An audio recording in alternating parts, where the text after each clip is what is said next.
ಮನಸ್ಸಿನಲ್ಲಿ ಅಚ್ಚಳಿಯದೆ ನೆಲೆಯೂರಿದೆ ನನ್ನ ಹೃದಯದಲ್ಲಿ.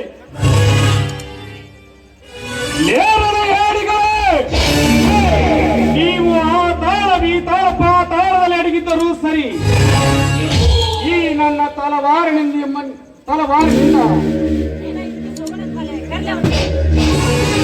ನಿಮ್ಮ ಕತ್ತರಿಸಿ ರಕ್ತದ ಕೋಡಿಯನ್ನು ನನ್ನ ಹೆತ್ತವರ ಆತ್ಮಕ್ಕೆ ಶಾಂತಿ ನೀಡಿದಾಗಲೇ ನಾನು ಅವರ ಮಗನಾಗಿ ಹುಟ್ಟಿದ್ದಕ್ಕೂ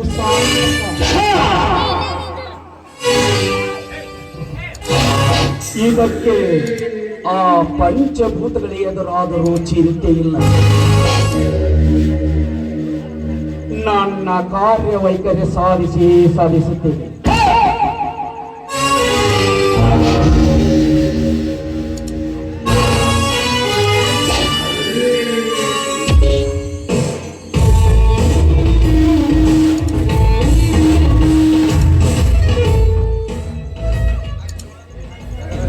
ಮಿಸ್ಟರ್, ಮೊದಲ ಸ್ವಲ್ಪ ದಾರಿ ಬಿಟ್ಟು ನಿಲ್ಲು.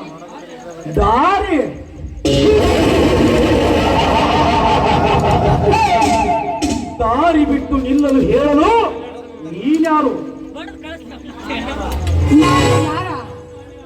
ಸುತ್ತು ಹತ್ತೊಳಗೆ ಶ್ರೀಮಂತರನಿಸಿಕೊಂಡಿರುವ ಇವರಲ್ಲಿರುವ ಅವರ ಮೂತಿನ ತಂಗಿ ಧನಲಕ್ಷ್ಮಿ ಅಂತ. ಧನಲಕ್ಷ್ಮಿ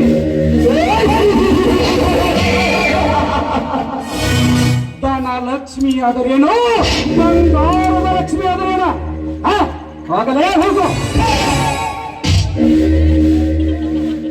ಮಿಸ್ಟರ್, ಮೊದಲು ನಿನಗೆ ಮರ್ಯಾದೆ ಕೊಟ್ಟು ಮಾತಾಡೋದು ಕಲ್ತಿಕೋ. ನೀನು ಮರ್ಯಾದೆ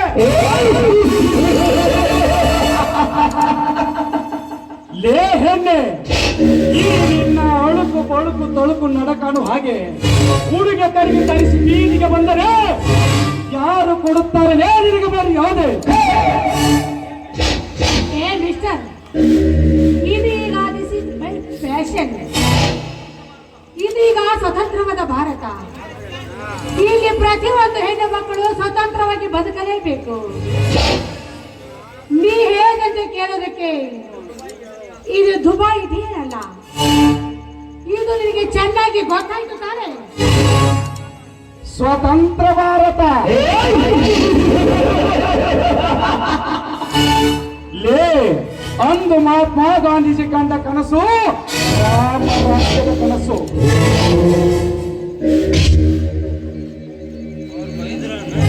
ಒಂದು ಮಹಿಳೆ ಒಂಟೆಯಾಗಿ ಮಧ್ಯರಾತ್ರಿ ಓಡಾಡ್ತಾಳೆ, ಅಂದೇ ನಮ್ಮ ದೇಶಕ್ಕೆ ಸ್ವಾತಂತ್ರ್ಯ. ಅಷ್ಟೇ ಅಲ್ಲ, ವೀರರಾಣಿ ಕಿತ್ತೂರು ಚೆನ್ನಮ್ಮ, ಒಣಕೆ ಓಬವ್ವ, ರಾಣಿ ಅಬ್ಬಕ್ಕ ಇವರೆಲ್ಲ ಸ್ವಾತಂತ್ರ್ಯಕ್ಕಾಗಿ ತಮ್ಮ ಪ್ರಾಣವನ್ನೇ ತ್ಯಾಗ ಮಾಡಿದರು. ಮಧ್ಯರಾತ್ರಿ 12 ಗಂಟೆಗೆ ಸಿಕ್ಕ ಸ್ವಾತಂತ್ರ್ಯ ಆಗಲು ಹೊತ್ತಿನಲ್ಲಿ ನಿಮ್ಮಂತ ಶ್ರೀಮಂತ ಸ್ತ್ರೀಯರು ಎಕ್ಕಲೆಯಾಗಿ ತಿರುಗಾಡುತ್ತಿದ್ದಾರೆ. ಇದು ನಮ್ಮ ದೇಶದ ಸ್ವತಂತ್ರ. ಮಿಸ್ಟರ್, ಈ ನಿನ್ನ ನೀತಿ ಪಾಠದ ಬೋಧನೆ ನನಗೆ ಬೇಕಾಗಿಲ್ಲ.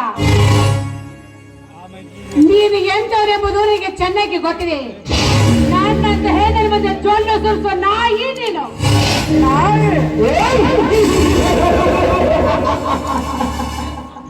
ಸೊಕ್ಕಿನ ಹೆಣ್ಣೆ, ಈ ವೀರ ವಿಶ್ವಕಂಠನಿಗೆ ನಾಯಿ ಎಂದು ಬಗುಳಿಯ ಹೆಣ್ಣೆ.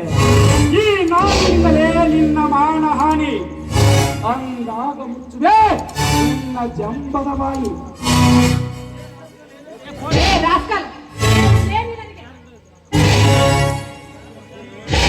ಲಕ್ಷ್ಮಿ,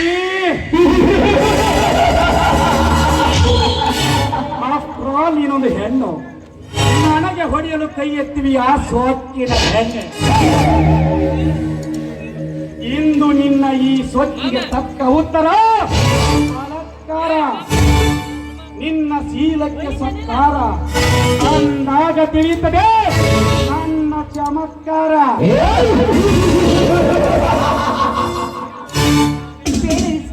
ಬೇಡ, ನನ್ನನ್ನು ಮಾತ್ರ ನೀನೇನು ಮಾಡಬೇಡ. ಮಾತಿನ ಬರದಲ್ಲಿ ನಾ ತಿಳಿದೇ ನಿಮಗೇನೇನೋ ತಪ್ಪು ಮಾತಾಡಿಬಿಟ್ಟಿಲ್ಲ. ನನ್ನನ್ನು ಬಿಟ್ಟು ಬಿಡು. ನಿಮಗೆ ಬೇಕಾದ್ರೆ ಕೈ ಲಕ್ಷ್ಮಿ, ಆವಾಗ ಹೊಡೆಯಲು ಕೈ ಎತ್ತಿ, ಇವಾಗ ಬಿಟ್ಟು ಬಿಡು ಎಂದು ಕೈ ಮುಗಿತಿರುವೆ ಆ ಸೊಕ್ಕಿನ ಹೆಣ್ಣೆ. ಇದಕ್ಕೆ ಈ ಕಲಾ ರಸಿಕರು ಕೂಡ ಮೆಚ್ಚಬೇಕು ಈ ನಿನ್ನ ಅಭಿನಯಕ್ಕೆ. ಲಕ್ಷ್ಮಿ, ಬಿಡುತ್ತೇನೆ, ಬಟ್ ನನ್ನದೇ ಆದ ಒಂದು ಕಂಡೀಷನ್ ಇದೆ. ನಿಮ್ಮ ಕಂಡೀಷನ್ ಅದು ಯಾವುದು ಕಂಡೀಷನ್ ಅಂತೇಳಿ ಖಂಡಿತವಾಗಿ ನಡೆಸಿಕೊಡುತ್ತೇನೆ. ಲಕ್ಷ್ಮಿ, ನೀನೊಂದು ಸುಮಧುರವಾದ ಗೀತೆಯನ್ನು ಹಾಡಬೇಕು, ಅಂದಾಗ ಮಾತ್ರ ಬಿಡುತ್ತೇನೆ. ನೀವು ನನ್ನ ಬಿಡುತ್ತಂದ್ರೆ ನಿಮಗೋಸ್ಕರ ಹಾಡವೇ ನಾನೀಗ ಒಂದು ಗೀತೆಯನ್ನು. ಬಾರೆ ಹಾಡಷ್ಟೇ ಅಲ್ಲ ಲಕ್ಷ್ಮಿ, ಕುಣಿಯುತ್ತಾ ಹಾಡಬೇಕು ನೀನು. ಆಯ್ತು, ನಿಮ್ಮ ಜೊತೆ ಹಾಡುತ್ತಾ ಕುಣಿಯುತ್ತೀನಿ.